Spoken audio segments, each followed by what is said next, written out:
Let's talk about abstract classes. So why would you even use an abstract class? And this is what we can see here right away. Let me change the color. So if you had a normal inheritance structure, this is what would make sense.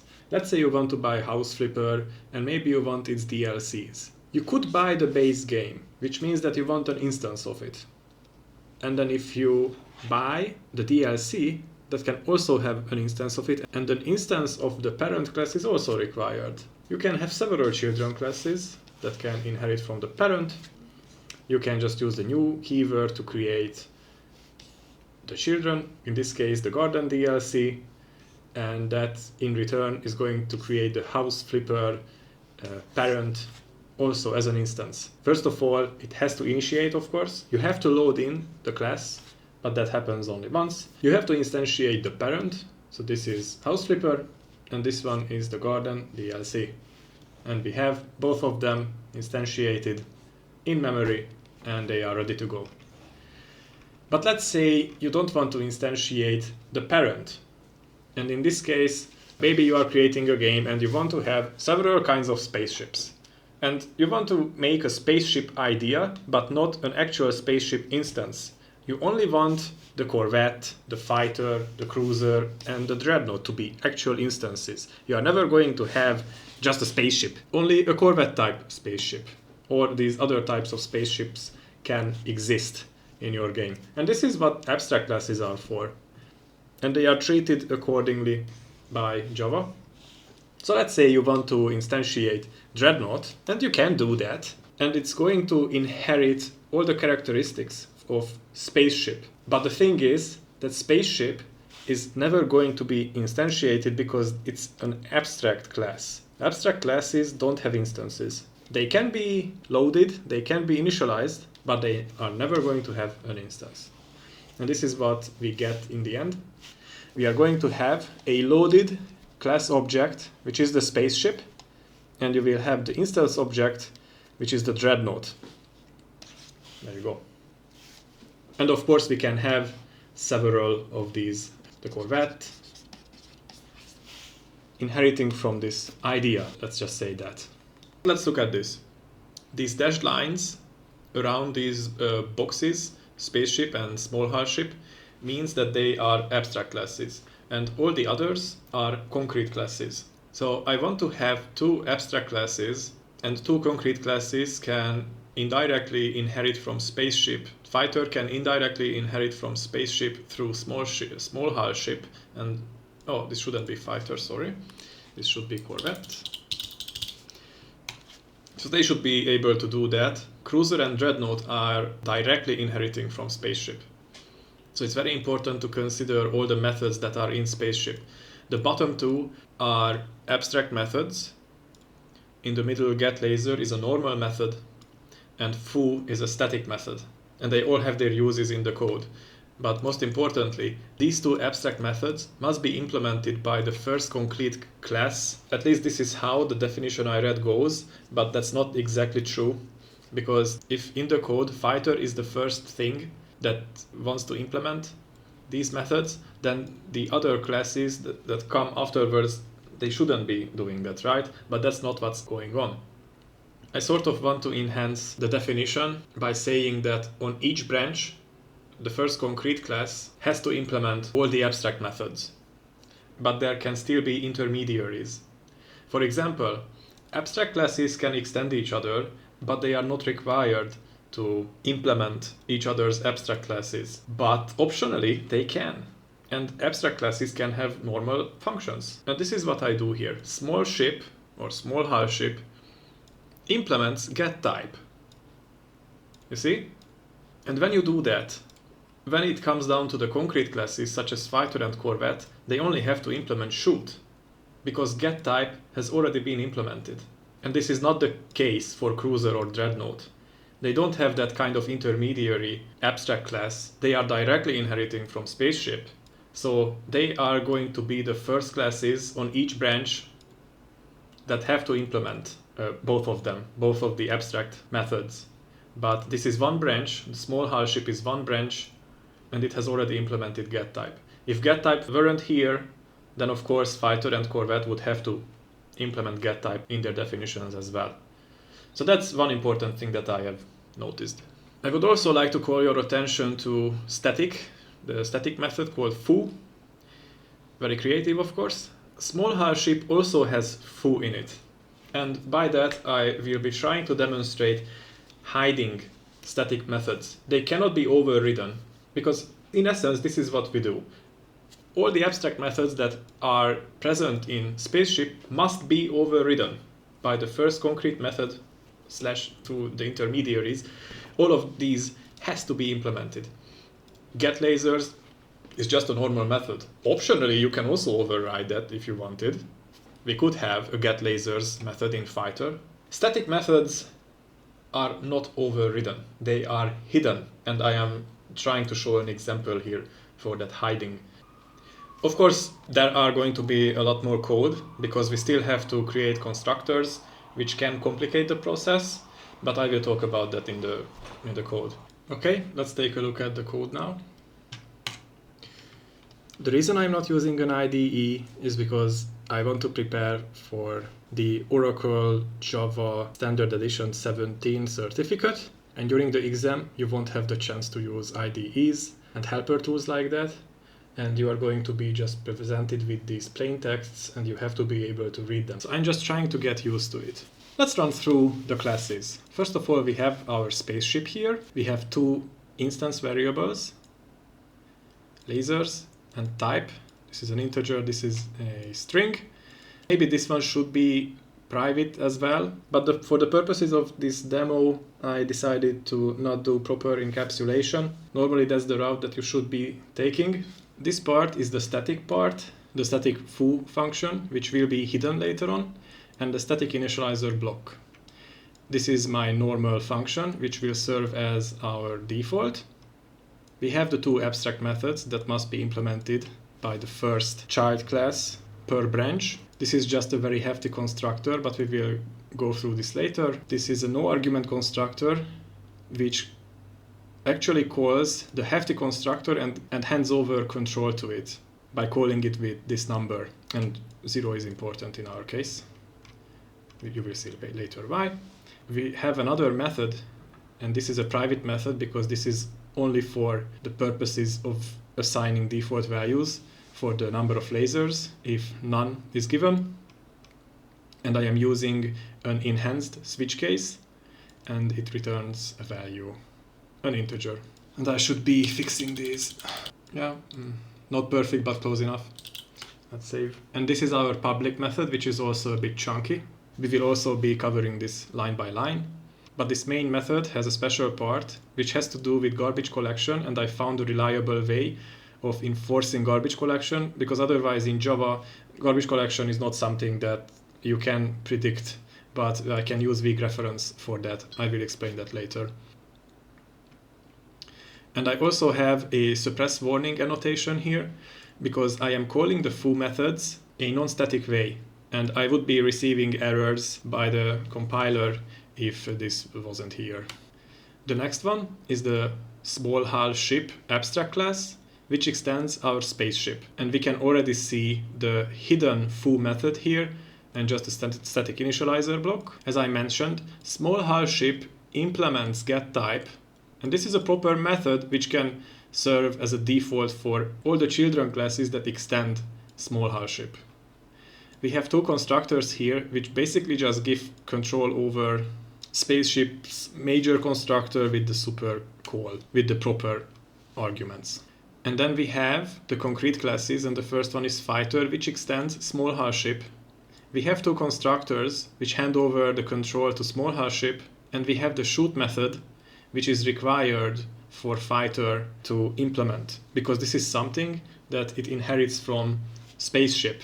It doesn't really have to implement getType at this point because it's been already done by small hull ship. And the same is true for corvette. This has the same structure, but with just a different return.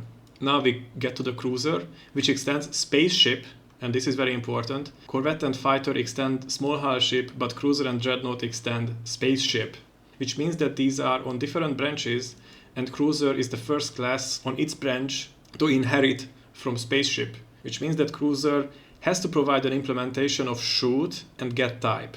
And the same is true for dreadnought, and it also does the same with different returns. So that's pretty much it. Okay, let's go back to the main method and let's dissect it line by line. So what's going to happen? When the JVM starts our program, it notices that the main method is inside our spaceship. So the main method to exist, the JVM has to load in spaceship first. So it's going to look through all of the fields, load them in, and then run the static initializer block, which is going to print out spaceship loading. So let's already decipher what's going to be printed on the screen. This is going to be the first line. This is a print line. So I think I added only print lines, so I can just press enter here and move it out of the way. Okay, if I can do that. So after spaceship is loaded in, this line is read, and this is a static call of our foo function from spaceship, which means that our foo function here is going to be run, and this is the next line that's going to be printed. There you go, I already added the line.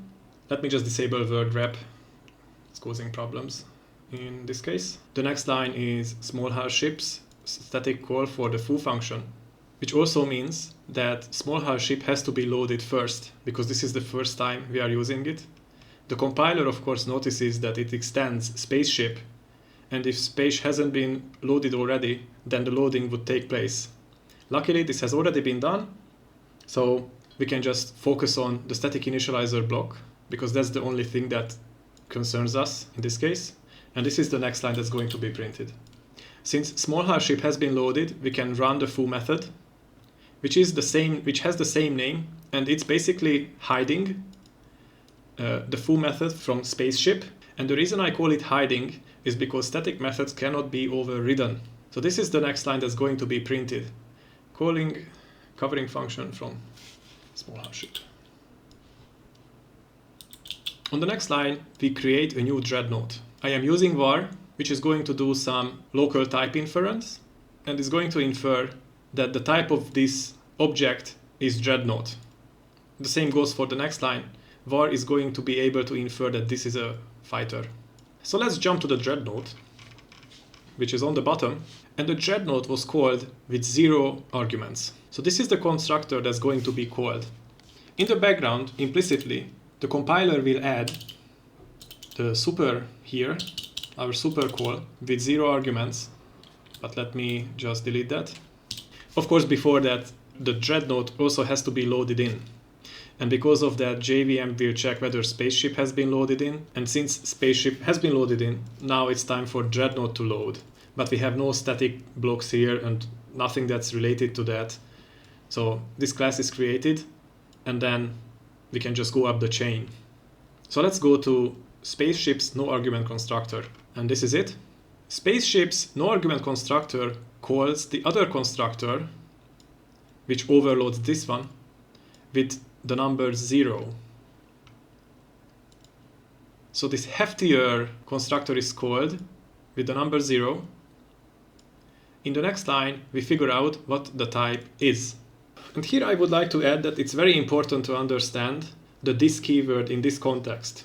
The this keyword always refers to the child class, because the constructor of an abstract class is only called when the child is instantiated. So in this case, this is our dreadnought object, and we are getting its class, and we are getting its simple name, which is dreadnought. And this provides a value for our protected string type. Next we check the number of lasers, and this is going to be true for us. Our lasers should be equal to the number that's returned by this method. We give this method the type, which we already figured out. So let's jump to getShipLasers, which is our enhanced switch case statement, and we just check the string that has been provided. And in this case, it's going to be the dreadnought, and we are going to return 9000. So let's jump back. I have just noticed that the code can be improved, because in this case, lasers is the argument variable. So we are giving lasers a new value, and then to our instance variable, we assign that value. But we could be doing this from the get-go. by just providing our instance variable this new number here and just delete this one. So we could save one line of code there. If statements are also legal in this format, you could add Pichone and Ebony Wings if you wanted, but if you only have one line, then they are just optional. And then we are going to print two longer sentences out. This is and we are going to get the type, class ship, and it has and we are going to get the number of lasers, amount of lasers. In the next line, it's going to shoot and provide us with its proper shooting text. You have been obliterated.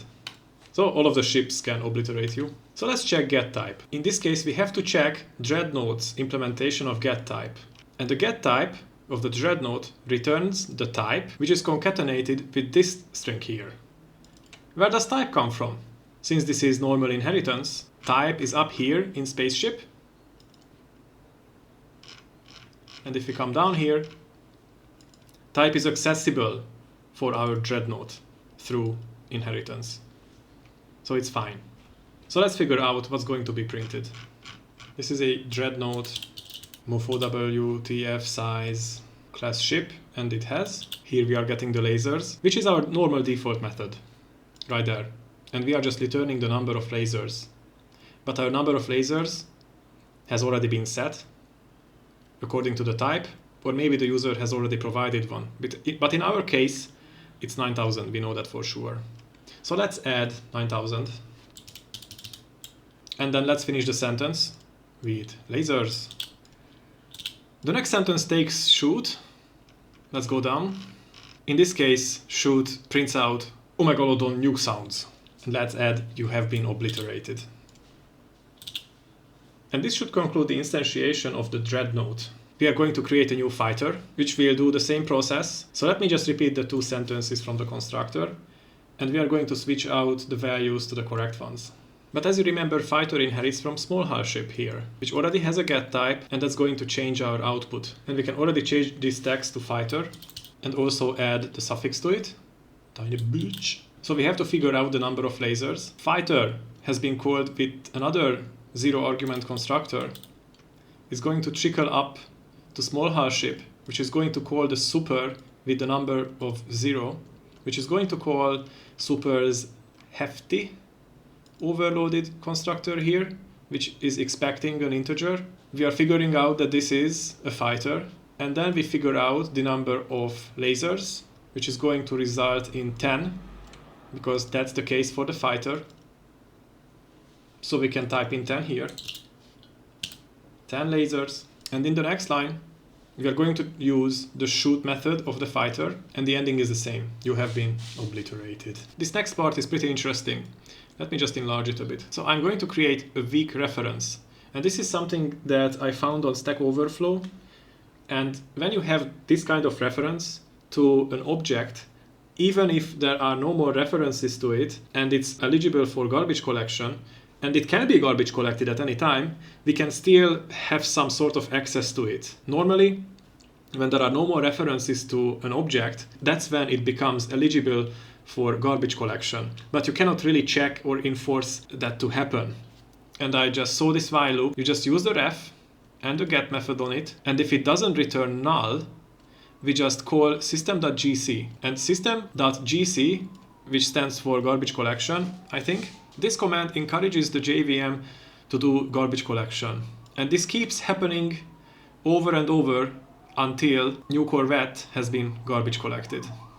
When this line is read, a new Corvette is still created. Corvette also extends small hull ship, so it's going to do a similar thing that fighter did. So let's just repeat the lines. This is a Corvette, which is also a tiny bitch. And if you follow the route of the zero argument constructor, it's going to be initialized with 100 lasers. Nice. In the next line, we have to check the shoot method, which is brr. You have been obliterated. When we are done with that, garbage collection takes place, and then we call a.foo and then b.foo, which is the Dreadnought and the fighter. The Dreadnought inherits from spaceship, and the fighter inherits from small hull ship. So when you are calling a.foo, that's going to call spaceship's foo function. static foo function, which is up here. And this is the thing that's going to be printed, calling hidden function from spaceship. The fighter's call to the foo, we have to check this function here, which is going to print out this, which means that our fighter extends our small hull ship. If we try to access the foo function via the small hull ship, then it's going to be hiding the foo function, the static foo function of spaceship. And that's why this is going to be used instead of spaceship's foo function. And that's how hiding works in Java. So let's check if we were correct. Okay. Let's compare. Spaceship loading. Yes. Calling hidden function from spaceship. Yes. Small hull ship is loading. Yes. Calling covering function from small hull ship. Fantastic. This is a Dreadnought Mofo WTF size. 9000 lasers. Omegalodon nuke sounds. Very good. And then this is a fighter. It's a tiny bitch. It has 10 lasers. It does the pew pew and you are dead. This is a corvette. It's also a tiny bitch class ship. It has 100 lasers. It goes brrr and you have been obliterated. And then we are calling the hidden function from spaceship. And then we are calling the covering function from small hull ship. And looks like we have been correct. Very good. That's all.